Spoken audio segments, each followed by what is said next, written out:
What's up, beautiful minds?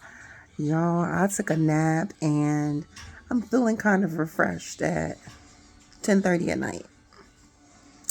But to be honest, I could really lay down and be knocked out sleep again. I don't know. Holy Spirit just has me resting a little bit more.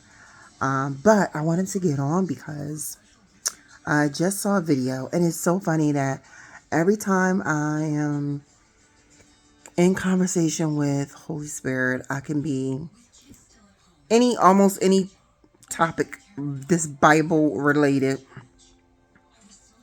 I scroll through YouTube and there is a video on what it is that I'm talking about, what I'm having a conversation about with Holy Spirit. So I was just watching another video and this person was saying how he's tired of seeing people through his eyes. He wants to see people through God's eyes. And I was like, yes, I've been thinking that. But here's what I came up with. Here's how I started looking at people. I started looking at people the way David looked at people. King David.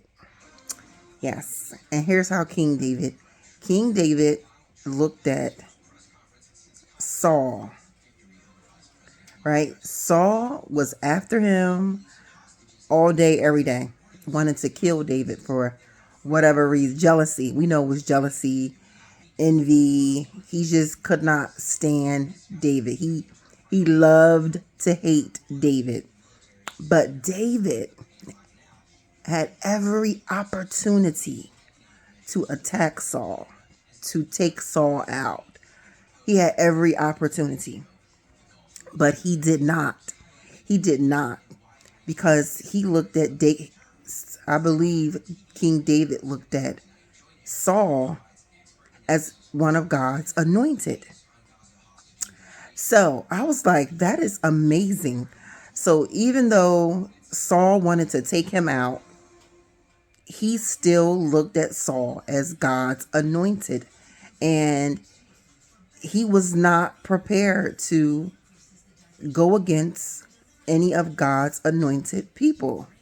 So I started thinking, like, if King David can look at Saul, an enemy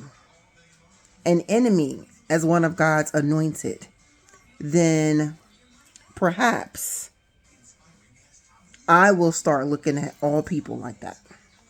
So that's what I've been doing.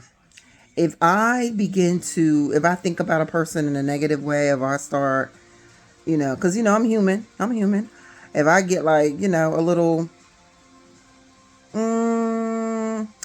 I start thinking real fast, okay, touch not my anointed, do my prophet no harm.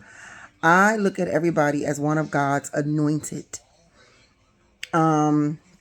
And I think about David. I think about King David when he did not kill Saul. Remember, he had the opportunity to kill Saul when they were in the cave, and he took a piece of his clothing to let him know that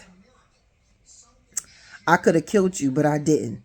And then remember, towards the end of the story, when Saul killed himself, and then one of the soldiers that was in the army, in the battle with them, came to King David and said, I'm paraphrasing, I took Saul's crown and his cape or something. He took some of Saul's belongings after Saul had, killed himself. And King David was furious. He was like, how didn't you fear? How can you touch him? How can you fight? How were you able to do this? Did you not fear? Do you not have fear? So I just thought that was so noble and so godlike of David. He still protected Saul to the end. And no matter what Saul did, he still wanted to protect Saul. He still looked at Saul with respect. He never went against Saul. even to the end, he went and buried Saul's sons. Like that.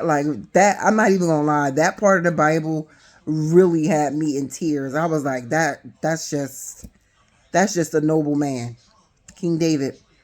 Like, he got Saul's sons and buried them. Like, I'm feeling a little emotional now about it.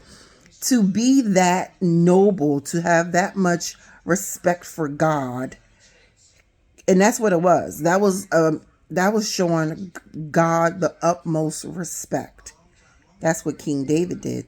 So that's what I try to do whenever I get a little, funky. I'm like, this could be one of God's anointed vessels. You know what I mean? So I don't go against. Now, I'm not being a doormat, but I don't think about people the way I used to think about people. I don't go at people the way I used to go at people. I go right in my head, like, even regardless of their actions or activities, I keep in my heart and in my mind that this could be one of God's anointed people, and you don't go against God's anointed ones. We know that. So that's how I view people. Again, I'm not allowing people to do whatever they want to do to me. I'm just controlling myself, because the Bible starts with you first.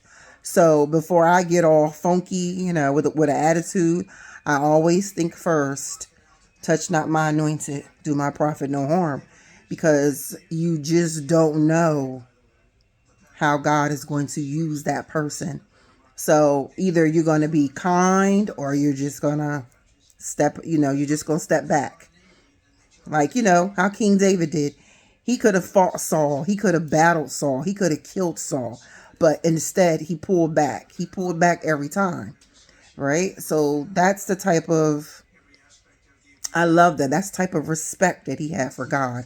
And that's the type of respect that I, too, want to show for God. Not just disrespecting, people, and, being this person where I can't get along with people, or even just being this person where I am, judging people. I'm judging people, not having compassion for people, because that's not how Jesus lived. And King David exemplified that when he was dealing with Saul. And I feel like, for me, I started looking at people that way, even if it's just in a grocery store, at the gas station, wherever I'm at. I don't care what color they are, because you don't know who is God's anointed, or you don't know when you're entertaining an angel.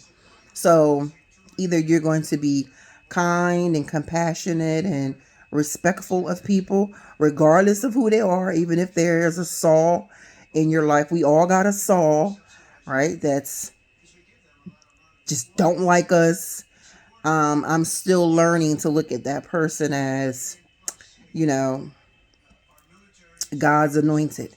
I don't know what God's plan is for that person, but to keep myself clean and sane, I'm looking at that person as one of God's anointed. And I can be like King David and just stay away from them so that there's no conflict. So that's what I came up with on how to view people, where there's really where I can keep myself, sane and in a godlike way, because once you start following the life of Jesus Christ, the transformation starts within before it starts outwardly. So that's what I was been thinking. That's the message. I really love King David. He had his, he's human. He had his flaws at the end, but he's still such an honorable example in the Bible, a man after God's own heart. And I love the way that he taught me how to be respectable towards God's people. So, touch not my anointed, do my prophet no harm, because we don't know whose God anointed is. We don't know. And once we find out who they are, you know, not to, go against it.